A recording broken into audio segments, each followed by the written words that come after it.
O programa Saber Direito desta semana é com o professor Arthur Ricardo Hatz. O curso é sobre direito tributário. Tem dúvidas sobre o assunto? Mande um e-mail para nós, saberdireito@stf.jus.br. E você também pode estudar pela internet. É só acessar o site www.tvjustiça.jus.br.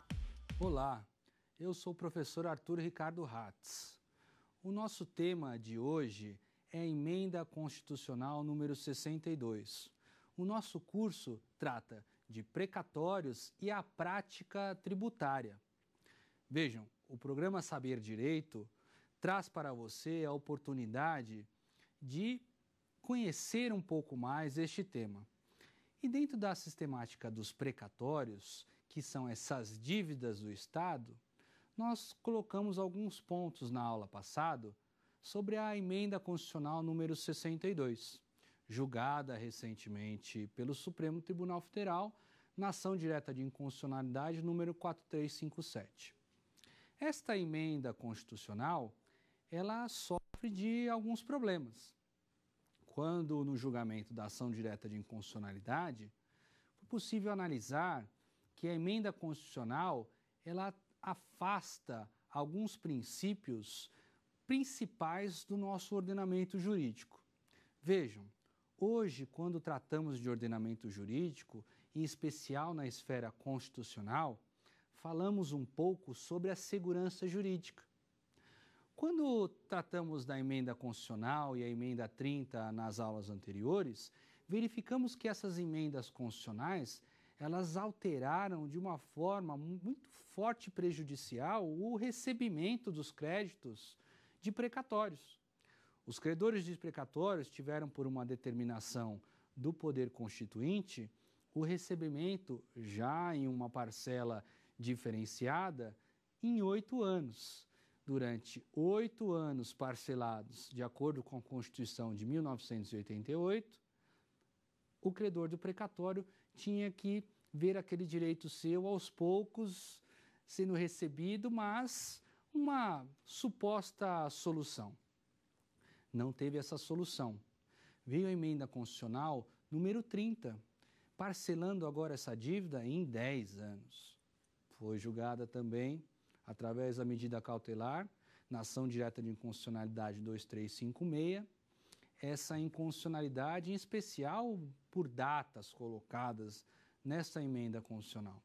Surge a emenda constitucional número 62. A emenda constitucional número 62 é a emenda constitucional chamada emenda do calote. Por que deram essa chamada emenda o nome de emenda do calote? Em especial pela não observância de um princípio que nós clamamos como fundamental no Estado Democrático de Direito, que é o princípio da segurança jurídica. Esse princípio da segurança jurídica, entendemos que ele possui vários núcleos. E um dos núcleos deste princípio da segurança jurídica é o núcleo baseado no direito adquirido, baseado na coisa julgada. Aqueles credores de precatórios que já tinham uma decisão transitada em julgado, com uma determinação do pagamento dos precatórios, tiveram seu direito suprimido, tiveram seu direito adquirido alterado, como se a determinação judicial ou a determinação do Poder Judiciário não fosse suficiente para receber aquele precatório, a dívida do Estado. Agora, isso faz surgir um outro problema, a ofensa ao princípio da separação dos poderes. Porque como pode o Poder Legislativo, através de uma emenda constitucional, depois de já ter uma decisão transitada em julgado pelo Poder Judiciário e determinada por um juiz de direito, fazer uma alteração dessas? O Poder Legislativo teria essa possibilidade? Poderia o Poder Legislativo mudar o conteúdo maior, o núcleo do pagamento das dívidas de precatório? É o que nós analisaremos hoje também. Essas mudanças constantes, elas não estão em sintonia com o princípio da segurança jurídica. A emenda constitucional número 62, ela ainda não respeitou o princípio da segurança jurídica num norte diferenciado. O norte, por exemplo, do princípio da igualdade. O princípio da igualdade, ele incorre também na aplicação da isonomia, em que as pessoas sejam tratadas proporcionalmente iguais. Ou seja, existem pessoas que têm problemas maiores, por exemplo, aqueles portadores de doenças graves. Teriam que ter uma preferência no recebimento, assim como os idosos? E se aplicasse um benefício para o idoso, seria um idoso a partir de qual data? E aí surge um grande problema, porque quando a emenda constitucional tratou dessa questão, ela distinguiu os idosos, ao ponto de suprimir o princípio da igualdade. Nós tivemos outros problemas ainda que são tratados pela emenda constitucional número 62, onde, por exemplo, tratamos da duração razoável do processo. Esse negócio de você ter um precatório e não receber não é fácil para o credor. Agora, ele clama, de acordo com o texto constitucional, por uma solução mais célere, uma solução mais rápida, onde ele de fato possa receber essas dívidas decorrentes de precatório. E temos mais um problema ainda a ser tratado pela Constituição Federal, quando tratamos das chamadas cláusulas pétreas. Haveria, quando da tratativa da emenda constitucional, ainda lá no Congresso, quando passado por uma casa e outra casa, primeiro a Câmara dos Deputados, depois o Senado Federal, para novamente voltar a essas casas e ser tratada, haveria a ofensa às cláusulas pétreas? Há direitos fundamentais? Vejam, o artigo 60 da Constituição Federal, ele trata que algumas matérias sequer serão objeto de alteração constitucional. Essa falta de alteração do tema constitucional ou impossibilidade de tratativa do tema constitucional, ele é trazido no artigo 60 da seguinte maneira: parágrafo 4º do artigo 60. Não será objeto de deliberação a proposta de emenda tendente a abolir a forma federativa do Estado, não é o caso dos precatórios. O voto direto, secreto, universal e periódico, toda emenda que tratar sobre a alteração desse voto, também ela sequer pode ser deliberada, não é também o nosso caso. Mas o inciso 3 e 4 do parágrafo 4 do artigo 60, ele nos tem uma certa sintonia. O inciso 3, ele fala o seguinte: Constituição Federal não será objeto de deliberação a proposta de emenda tendente a abolir a separação dos poderes. E 4, os direitos e garantias individuais. Nós temos aqui essa problemática a ser resolvida pelo Supremo Tribunal Federal. A ação direta de inconstitucionalidade número 4357 vem tratando sobre a possibilidade de uma decretação de inconstitucionalidade da emenda constitucional número 62. Veja que a emenda constitucional número 62 tem alguns problemas já ressaltados por nós dentro daquele núcleo da segurança jurídica, em que nós acrescentamos direito adquirido, em que nós acrescentamos celeridade, em que nós acrescentamos alguns outros subprincípios desse princípio maior da segurança jurídica, que traz uma estabilidade sobre a forma de pagamento dos precatórios. Se nós não tivermos uma legislação que traga uma forma concreta de pagamento dos precatórios, de compensação dos precatórios com tributos, como caberia ao credor agir de uma forma e de outra? Precisamos, sem dúvida, que esse tema seja pacificado. Agora, vejam que o artigo 60, parágrafo 4 da Constituição Federal, ele trata, nos incisos 3 e 4, essa problemática. A problemática da supressão de direitos individuais e, não obstante a supressão de direitos individuais, nós temos uma outra problemática, que é a problemática da supressão ou não aplicação da separação dos poderes. O princípio da separação dos poderes, ele vem exatamente para trazer uma autonomia das decisões judiciais. A partir do momento que o Poder Judiciário decreta a forma e o pagamento das dívidas do Estado, existe a necessidade do Estado aplicá-las sem alterações. E o que vem fazendo o Poder Legislativo? O Poder Legislativo vem mudando constantemente, ao ponto de sacrificar, de suprimir este direito do credor de precatório. O Poder Constituinte, portanto, tratado por nós aqui, ele não pode o quê? Ele não pode deixar de existir, porque o Poder Constituinte tudo pode. Existe uma pergunta num livro do ministro Carlos Aires Brito muito interessante. Questionado pelo filho sobre o Poder Constituinte, pai, mas se o Poder Constituinte tudo pode, ele pode deixar de existir? O ministro Carlos Aires Brito coloca, o Poder Constituinte tudo pode, só não pode deixar de poder. Já o Poder Constituído, este poder não. Este tem limitações colocadas por nós pelas cláusulas pétreas. E aí, quando temos essas alterações pela emenda constitucional número 62, ficam algumas questões em aberto. Por exemplo, o artigo 100 trata no parágrafo 1º, nessa alteração da Constituição Federal, pela emenda constitucional número 62, dos créditos de natureza alimentícia. E traz no parágrafo 2º os débitos de natureza alimentícia, cujos titulares tenham 60 anos de idade ou mais. Como seria a aplicabilidade desses dispositivos?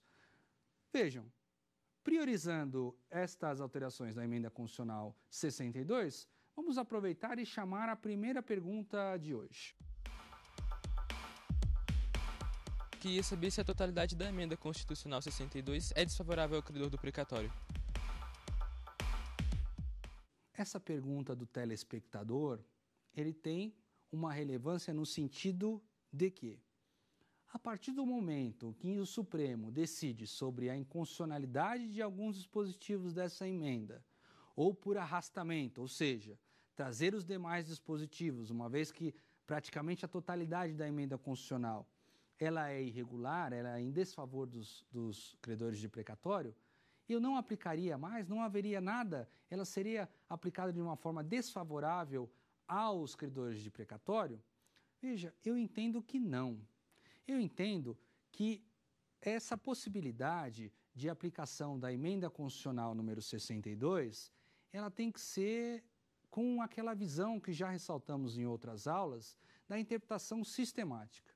Por exemplo, nós temos aqui, no artigo 97 da DCT, a possibilidade de compensação de tributos com os créditos precatórios.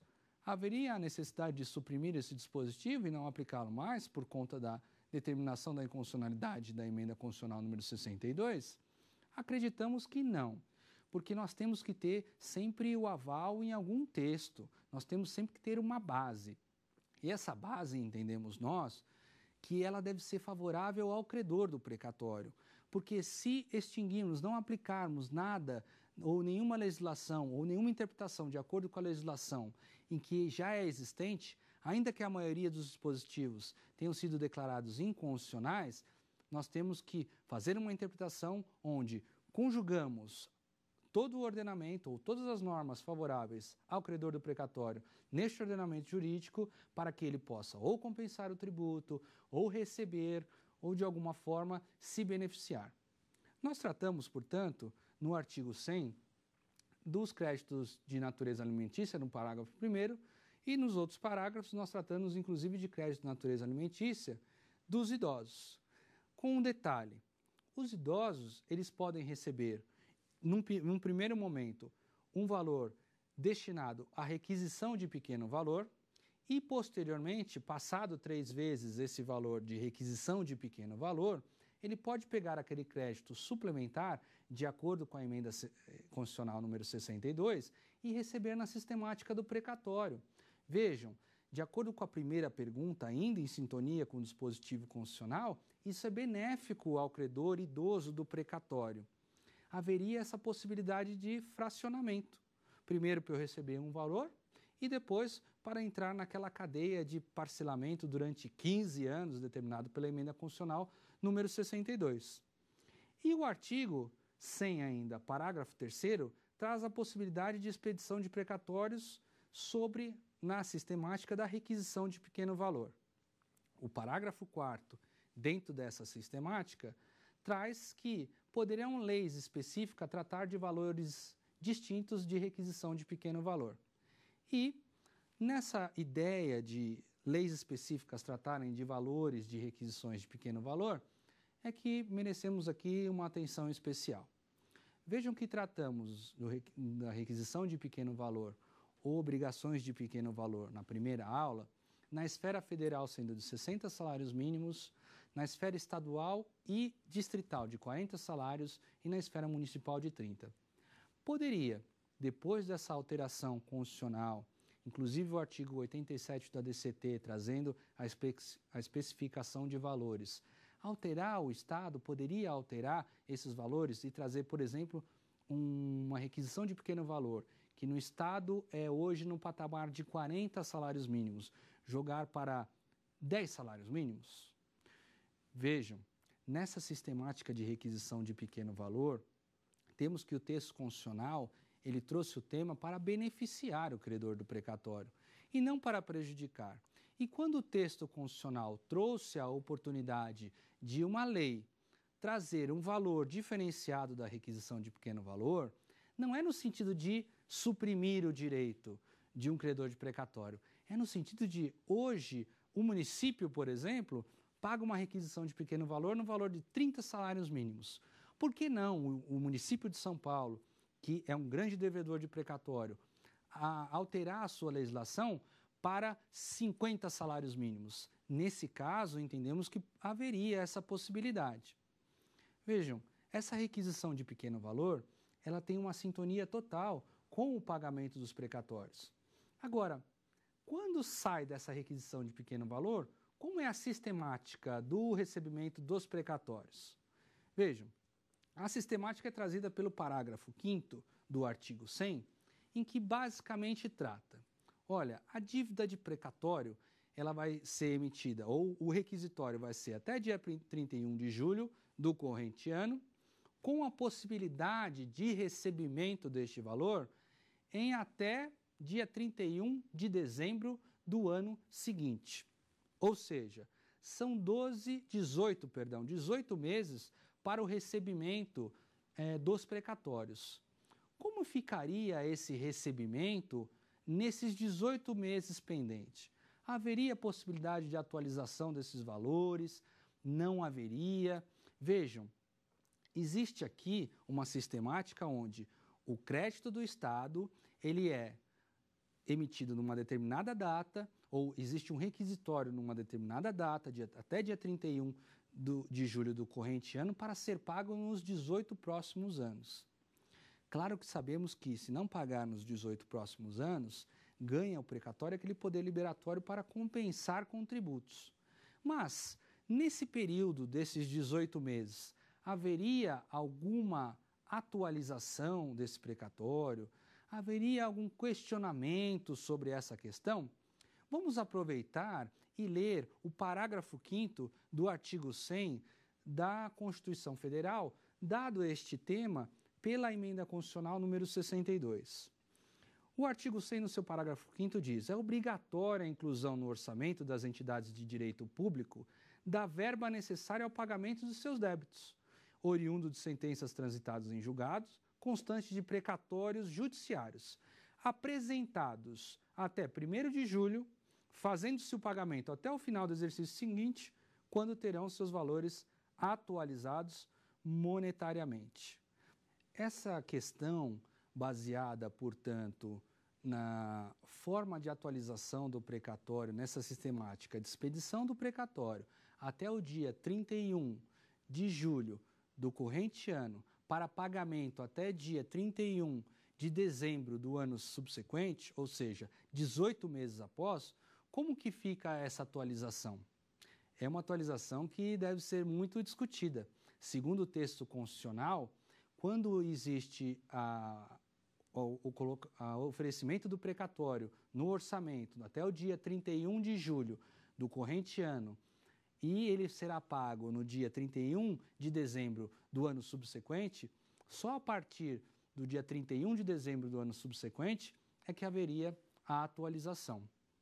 A emenda constitucional número 62, ela tem uma série de questionamentos que foram submetidos já ao Supremo e dificilmente passarão, porque no Congresso passaram uma série de dispositivos, tanto na Câmara quanto no Senado Federal, que trouxeram algumas questões desfavoráveis ao precatório e à sistemática do pagamento para os credores do precatório. Vejam, o artigo 100 da Constituição, no seu parágrafo 6º, vai tratar sobre quem é o competente para expedir a decisão e determinar o pagamento integral do precatório. Diz no parágrafo 6º que a alocação do determinado valor para pagamento, a ordem é dada pelo presidente do tribunal local.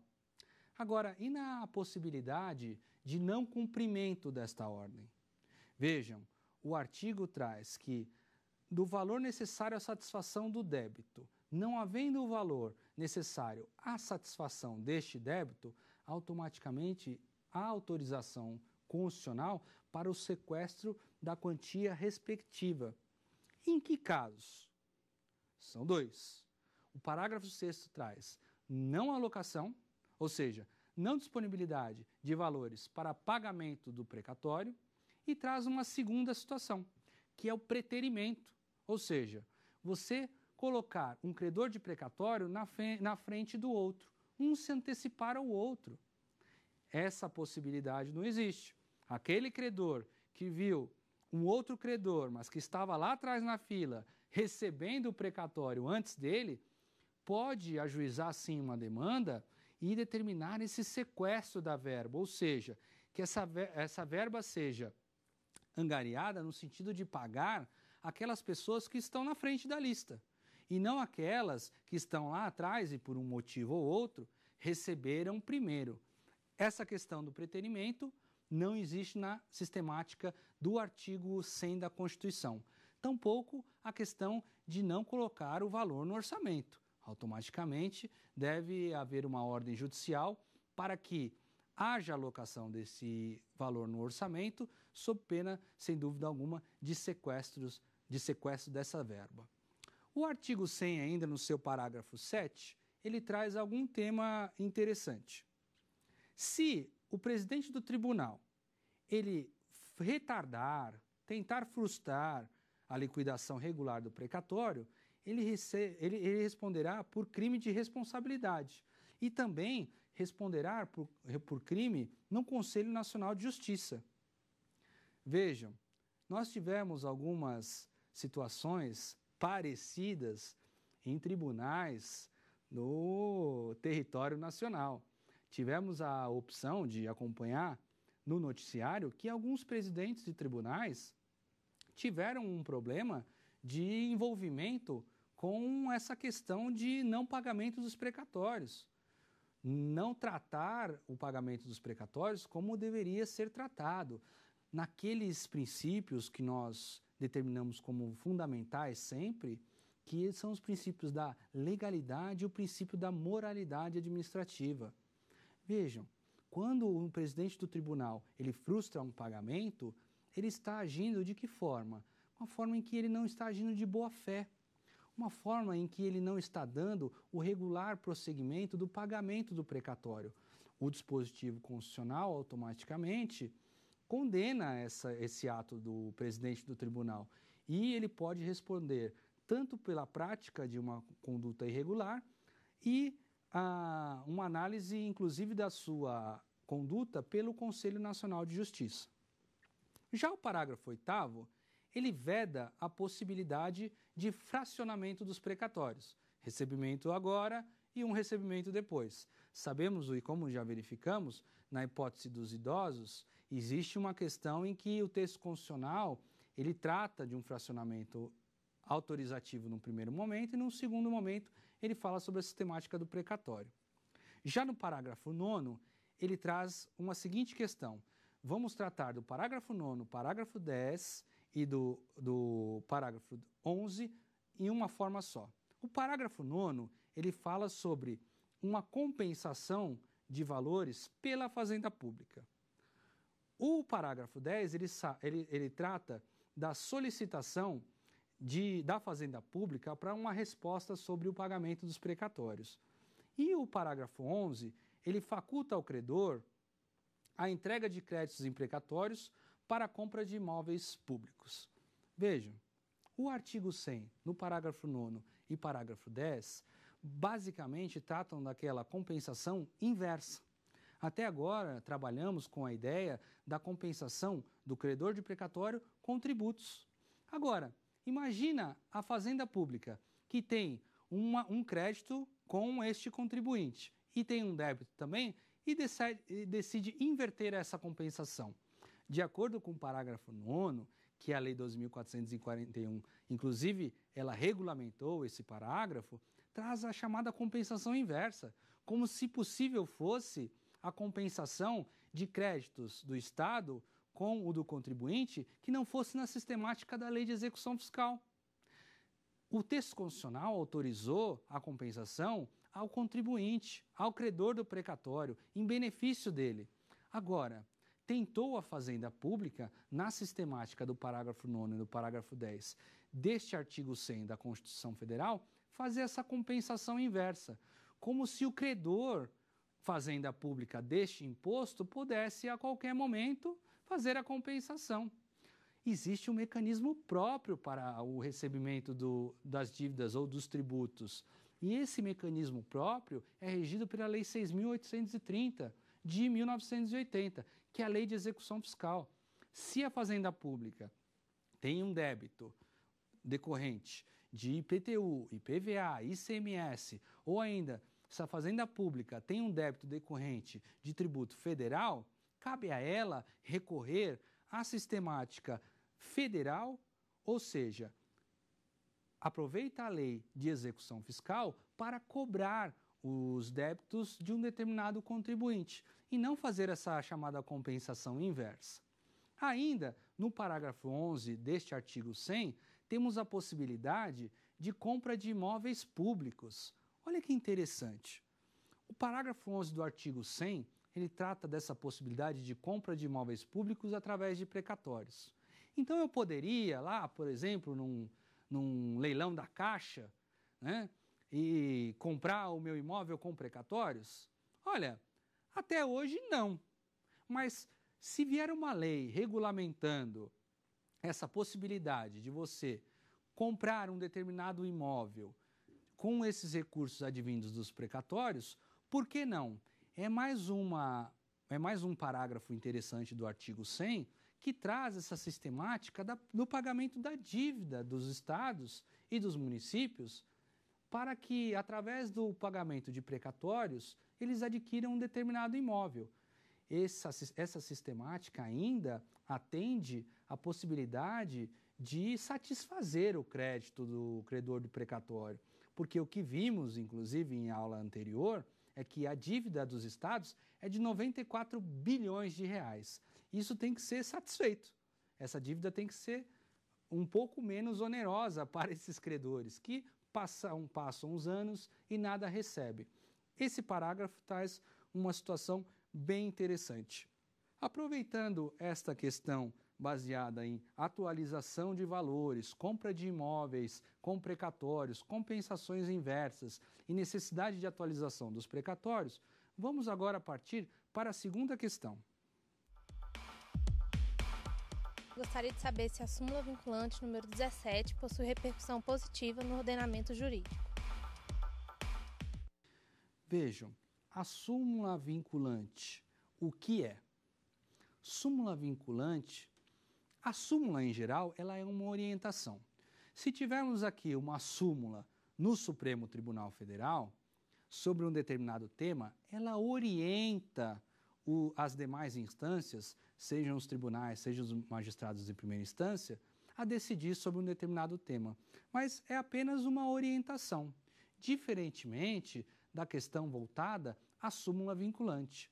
A súmula vinculante, esse nome que foi dado a ela, ela vincula aquela decisão do Supremo Tribunal Federal aos demais tribunais e à administração.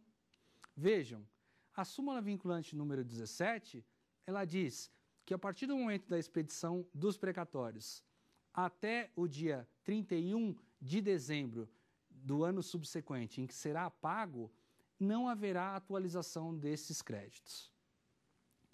Esse tema, ele sofreu uma série de críticas, em especial pelo ministro Marco Aurélio, porque o credor do precatório, a partir do momento em que a dívida dele é constituída e é colocada no orçamento, ele tem que aguardar até 18 meses para receber.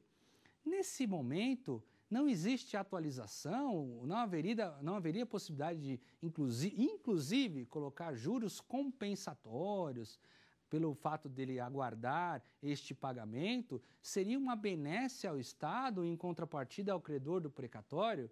Vejam, foi decidido. Existe uma súmula vinculante, a número de 17, que determina que a atualização só ocorrerá posteriormente aos 18 meses. Pois é, o Supremo decidiu dessa forma, mas ainda pode ser questionado. Claro que para ser questionado vai ter que ter uma nova formação do Pleno para decidir sobre a revogação desse tema, mas sem dúvida alguma, com a definição da ADI 4357, que trata sobre a nova sistemática dos precatórios decorrente da emenda constitucional número 62, é que teremos todo o deslinde da matéria, teremos toda a possibilidade de verificar se o tema é de fato favorável aos credores dos precatórios ou não, ou se o tema ele traz um benefício maior para o Estado devedor, o Estado, como vem chamando aí a mídia em geral, inclusive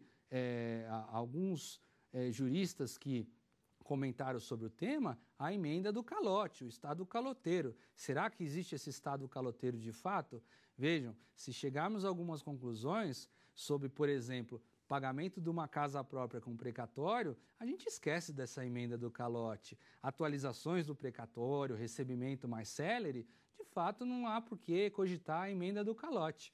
Mas, se continuar do jeito que está, sem uma lei especificando o pagamento dos precatórios de uma forma efetiva, onde realmente o credor do precatório possa receber esses valores, onde ele possa utilizar esses precatórios, onde a União possa assumir essas dívidas, enfim, se tiver alguma solução, aí esquecemos um pouco dessa emenda do calote.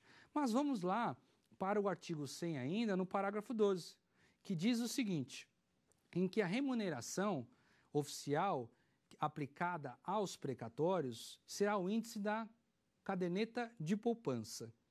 E outra questão, no parágrafo 13 sai, o credor poderá ceder totalmente ou parcialmente os seus créditos. Vejam, no parágrafo 12, traz sobre essa questão específica sobre a remuneração do índice da caderneta de poupança. Sabemos que o índice da caderneta de poupança é um índice baixíssimo. Vejam, o índice da caderneta de poupança, você tem um crédito. Quando ele é atualizado com um valor ínfimo, uma remuneração ínfima. E se você tem uma dívida, a dívida é atualizado como é a dívida tributária pela taxa Selic.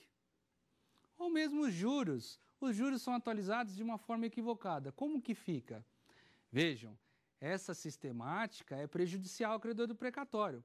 Automaticamente, a ação direta de inconstitucionalidade tratou dessa questão sobre a remuneração com a aplicação do índice da caderneta de poupança. Os precatórios sendo atualizados pela remuneração da caderneta de poupança é extremamente desvantajoso para o credor do precatório. Sabemos que quem coloca o dinheiro na caderneta de poupança, coloca porque quer algo mais seguro, quer uma atualização não tão vantajosa assim, mas tem a segurança. O credor do precatório não. Ele não pode ter a sua dívida sendo atualizada com uma remuneração superior àquela que o seu crédito está sendo atualizado. Então a dívida vai crescendo mais, o seu crédito vai crescendo menos. Então nunca se encontram as contas.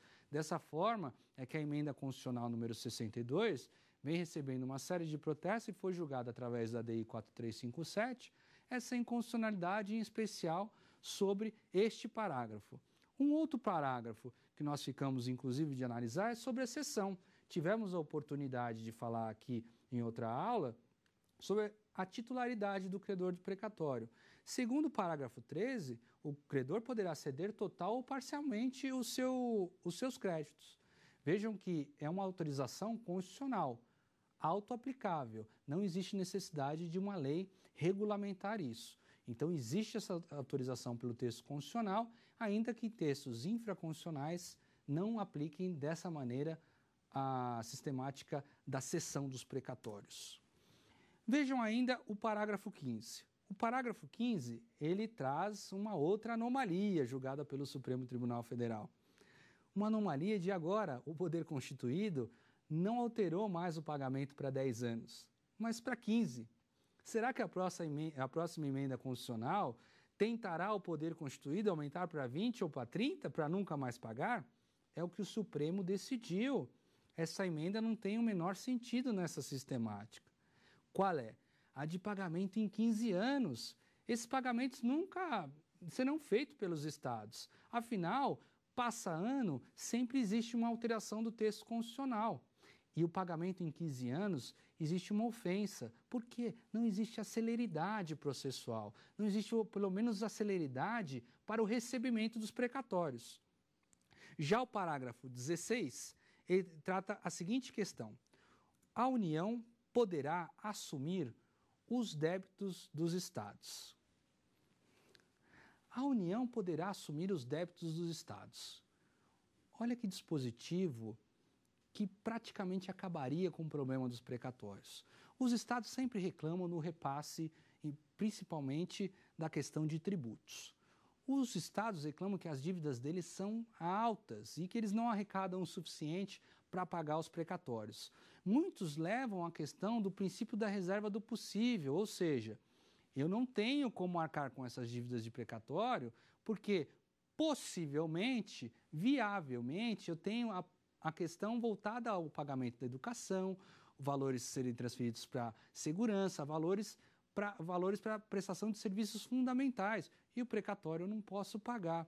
Agora, a União, que hoje praticamente não tem dívidas de precatório, tem dívidas de precatório, mas paga em dia. Não haveria a possibilidade da União pagar essas dívidas em nome do Estado? É uma sistemática criada aqui. Haveria, por exemplo, a questão voltada a União assumir essa dívida e no momento que a União assumir essas dívidas, ela poderia pagar. Ainda nessa questão voltada ao parcelamento, poderia ela parcelar, nesse parcelamento arcar com as dívidas do Estado e quando arcasse com as dívidas do Estado, automaticamente não ofenderia mais o princípio chamado da propriedade, porque um direito de um cidadão credor de precatório não teria mais a sua supressão, não ficaria ele anos e anos arcando com essa dívida. Mas a mudança da emenda constitucional, ela vai mais além. Ela traz alguns dispositivos, vamos dizer assim, que estranhos, ou dispositivos que são no mínimo chamativos. Vejam, a emenda constitucional número 62 traz no artigo 97 da DCT a possibilidade do leilão dos créditos de precatório. Como assim leiloar os créditos de precatório? Sim, leiloar. O que cabe ao artigo 97 transformar em realidade nesse mundo jurídico e no mundo dos fatos?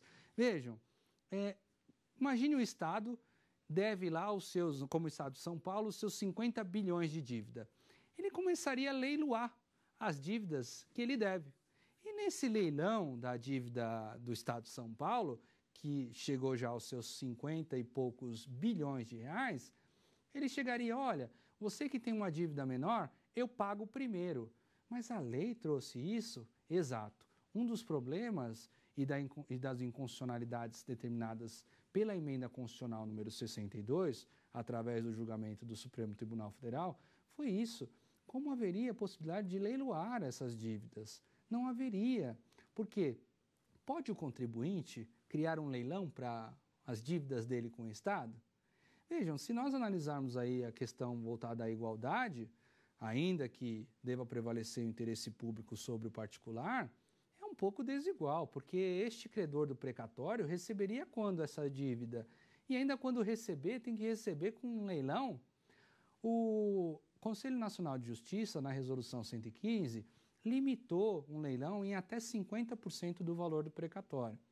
Poderiam vocês questionar, telespectadores, mas aí eu pagaria 10% da dívida, o Estado, o devedor? Não, o Estado poderia pagar até 50% da dívida, mas ainda assim é extremamente prejudicial ao credor do precatório. Por isso, o impedimento desse fracionamento, dessa redução, literalmente redução, que incorreria em um leilão da dívida do Estado. O artigo 97 do ADCT trouxe ainda algumas questões que chamam a atenção, vamos dizer. 50% do valor arrecadado para pagamento dos precatórios, ele disponibilizaria para aqueles créditos e precatórios que estão em ordem cronológica. Outros 50%, eles aplicariam em acordos diretos e no leilão. Isso também foi julgado inconstitucional pelo Supremo Tribunal Federal. Outra atualidade ou outra tratativa do tema precatórios baseado nesse artigo 97 do ADCT, que foi tratado como inconstitucional, é o seu parágrafo 10. No parágrafo 10, nós verificamos na aula passada que existe essa preocupação do legislador em dar a autorregulamentação do dispositivo constitucional.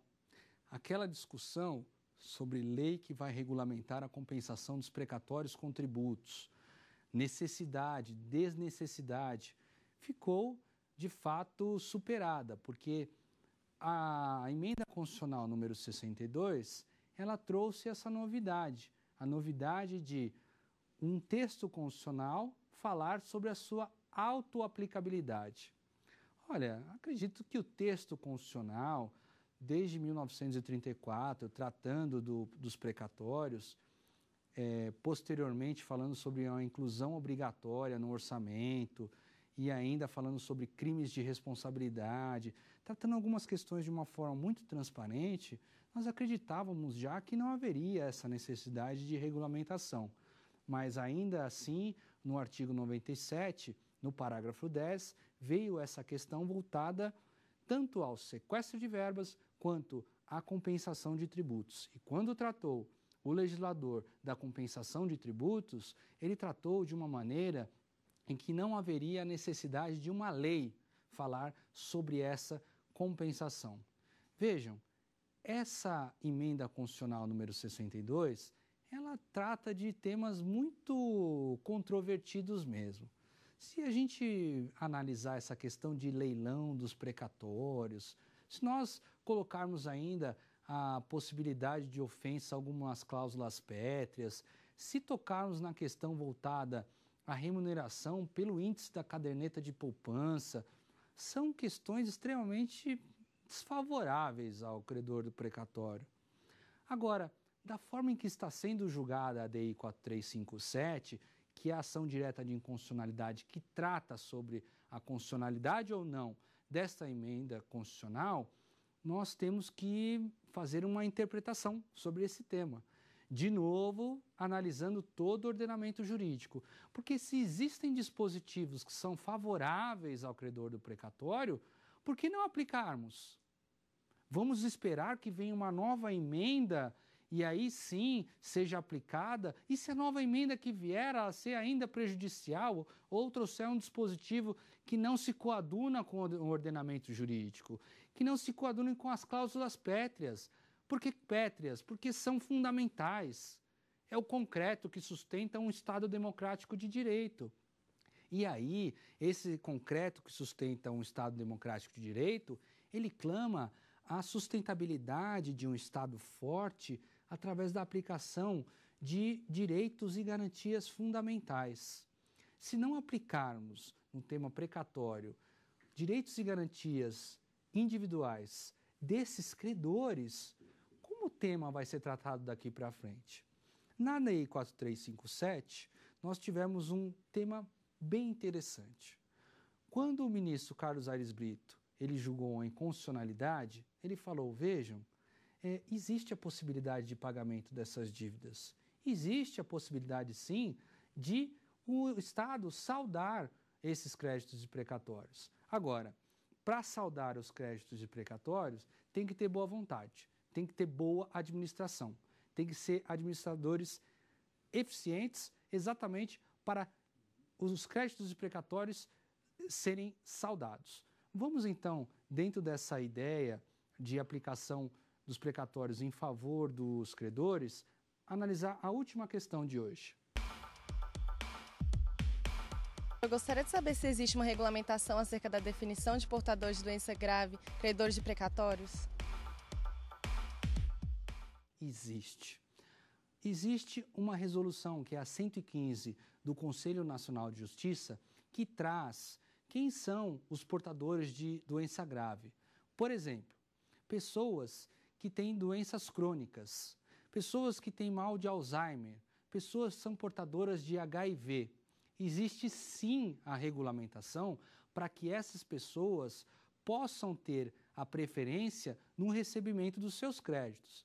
Inclusive, temos que tratar aqui que essas pessoas credoras do precatório já não têm mais tanto tempo de vida assim, pelo menos não igual a uma pessoa que tem uma saúde regular, para receber esses créditos. E aí caberia ao Estado regulamentar essa forma de recebimento das pessoas que possuem moléstia grave e até mesmo os idosos, porque é diferente. Uma questão é voltada às pessoas que possuem crédito e têm 30, 40 anos de idade. Esses portadores de doença grave, portanto, precisam de uma atenção especial. Credor portador de doença grave e credor idoso tem preferência no recebimento. Tem preferência na opção, seja de adquirir sua casinha própria, como a lei determina, seja na possibilidade de compensar as suas dívidas. Temos pessoas que estão em estados graves discutindo dívidas com o Estado, quando na verdade são credoras também. E nós analisamos no tópico da compensação, quando tivermos dívidas vencidas, líquidas, e essas dívidas são fungíveis, existe a necessidade de fazer esse encontro de conta. Essas pessoas precisam dessa atenção. Existe a necessidade de pagar as dívidas do Estado. O Estado tem que criar, de uma sistemática ou outra, de uma forma ou outra, este pagamento. Na ADI 4357, aconteceu um fato curioso. Vejam que, no julgamento, o relator, o ministro Carlos Aires Brito, determinou a inconstitucionalidade dos dispositivos do artigo 100 e do artigo 97, e por arrastamento, os demais que não foram declarados inconstitucionais, e, portanto, claro, levou aí, nesse arrastamento, alguns dispositivos que eram até favoráveis ao credor do precatório. Mas a essência do julgamento da ADI 4357 é que essas questões que prejudicam o credor do precatório, elas não são viáveis em um Estado democrático de direito.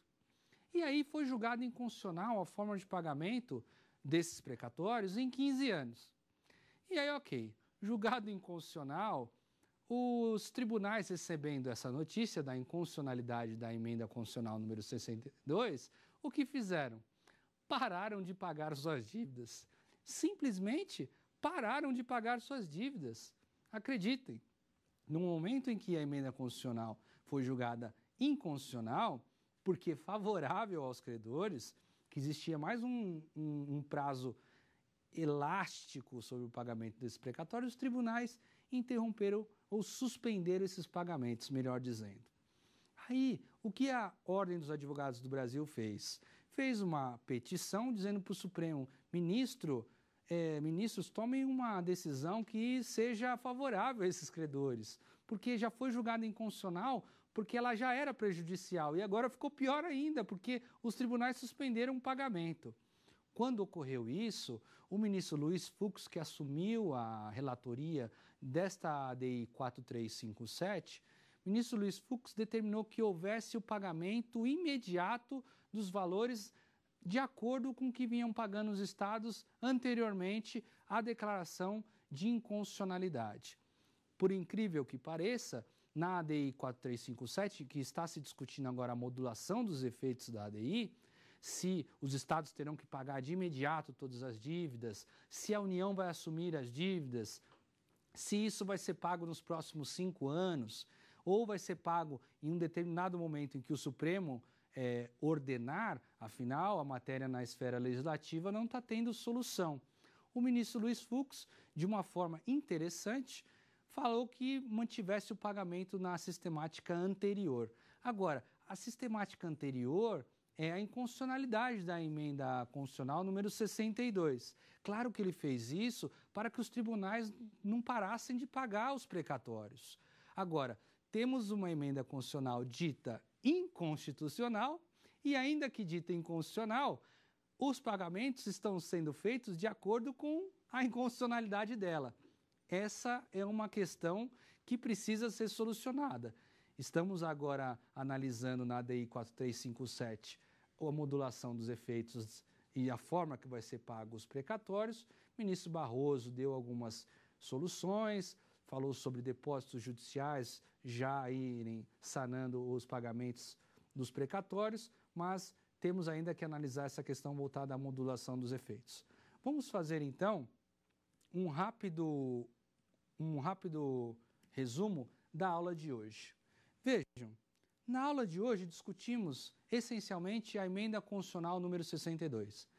Quando baseamos na emenda constitucional número 62, tratamos em especial da segurança jurídica. Segurança jurídica que possui vários subnúcleos para formar esse núcleo da segurança jurídica. Qual seja, de respeitar o direito adquirido, a coisa julgada, de dar valor à celeridade processual e, sem dúvida alguma, respeitar as decisões judiciais, mantendo a separação dos poderes. Depois, verificamos alguns dispositivos no artigo 100 da Constituição que foram modificados. Verificamos a requisição de pequeno valor, a possibilidade de alteração por lei de valores mínimos colocados pela requisição de pequeno valor, superiores àqueles já determinados pela Constituição.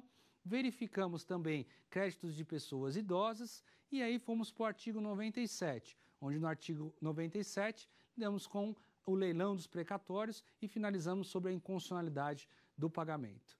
Na próxima aula trataremos na prática tributária, lei de execução fiscal e os precatórios. Agradecemos a atenção. Até lá.